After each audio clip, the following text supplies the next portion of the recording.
What's up guys, Everything Apple Pro here. Another year, another comparison between every single iPhone model ever made. This time around, we've got a new arrival. Say hello to the iPhone SE. It's the embodiment of the iPhone 6s in the flesh of an iPhone 5s. I want to see how it compares to the rest of the iPhone lineup. It's really crazy to think it's been almost 10 years already. The second is a revolutionary mobile phone.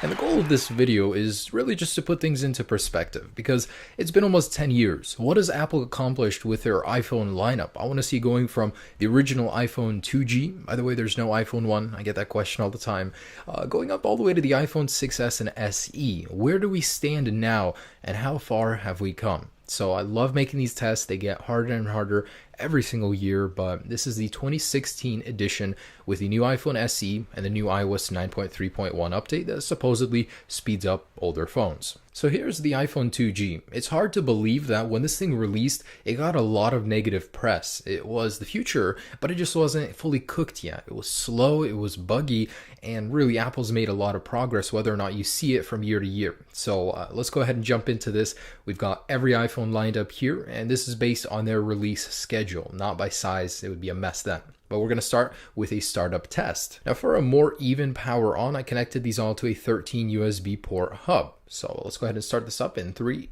2, 1.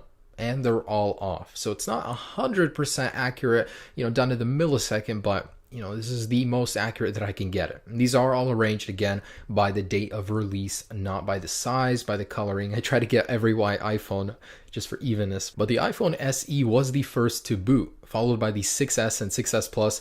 These are all running the same processor, by the way. Then the iPhone 6 and 6 Plus. So I'm pretty happy. The SE, it's a little diamond there. Next comes the 5S, and we're gonna have to wait a little bit in between. But finally, as a follow-up, it's a little bit unexpected, but the iPhone 2G does come next, then the iPhone 3GS, then the iPhone 5C, iPhone 5, and then the iPhone 4, and finally the iPhone 3G. So who comes last? Well, the iPhone 4S running iOS 9. Everybody always tells me they regret updating to iOS 9 on this phone in particular, and it's certainly shown here that it is the slowest phone out of all 13 currently existing. So next, let's do something a little bit more measurable to see the speed, and that's a Geekbench. We're going to go ahead and see how these all compare on the Geekbench score. The iPhone 2G and 3G, it doesn't run on them anymore, so I had to dig up a really old one, but here are the results with the iPhone SE in first place. Next up, here's a Wi-Fi speed test about 10 feet from my router. Of course, this is heavily dependent on my Wi-Fi speeds, but you could definitely tell that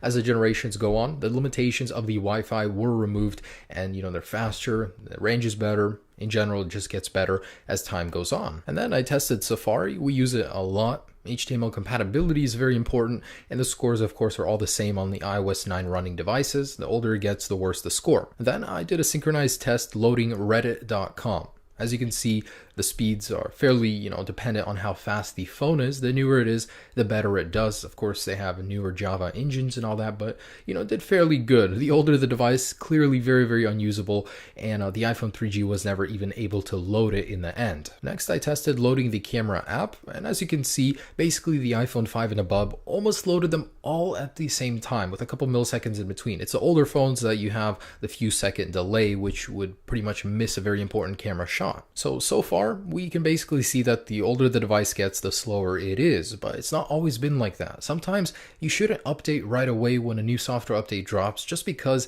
it may slow things down that loaded fast beforehand, and I see that a lot as I work with iPhones every day. But anyways, next let's test the speaker output. So speakers are very important to me. I don't like to lug around a huge Bluetooth speaker. I went ahead and tested with a decibel meter about an inch away, and I'm very happy to report that the newer phones do very, very good with speakers. Not only are they louder, they're more clear, a little bit better bass response, but still, you can't compare them to a portable speaker, but still good. Next, I did check the heat signature after about 10 minutes of duress. So I loaded some benchmarks, GFX bench on the devices that could run it, Antutu on the others that couldn't. Then I measured the temperature of these phones on their hottest point, and what I found was pretty surprising. The newer the phone gets, the hotter it gets. Maybe it's because the battery is larger or there are more pixels to push nowadays, who knows, but newer phones iPhones do run hotter. So next, the cameras. iPhones in general have had pretty slow progression between cameras, but starting with the iPhone 2G with a 2 megapixel shooter, going to the iPhone 3G and so on, we can certainly start to tell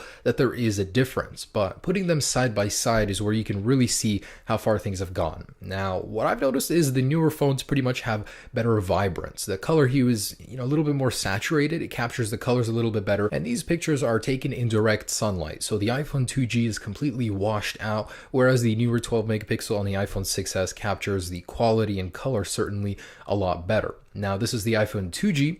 Putting it right next to an iPhone 6s, this is where we can see the most dramatic shift. It's like HD vision right here. Really, really great stuff. So 9 years is what it took to get here. And guys, there it is. That is my comparison of every iPhone Apple has produced so far in 2016. I do hope you guys enjoyed this video. It was certainly not easy to make. I really would appreciate a like. If you could subscribe if you want to see this next year, or later this year. I'm going to be making one with the iPhone 7 again. But anyways, I do hope you enjoyed this, seeing the progress Apple has made. Have a great day, guys. Peace.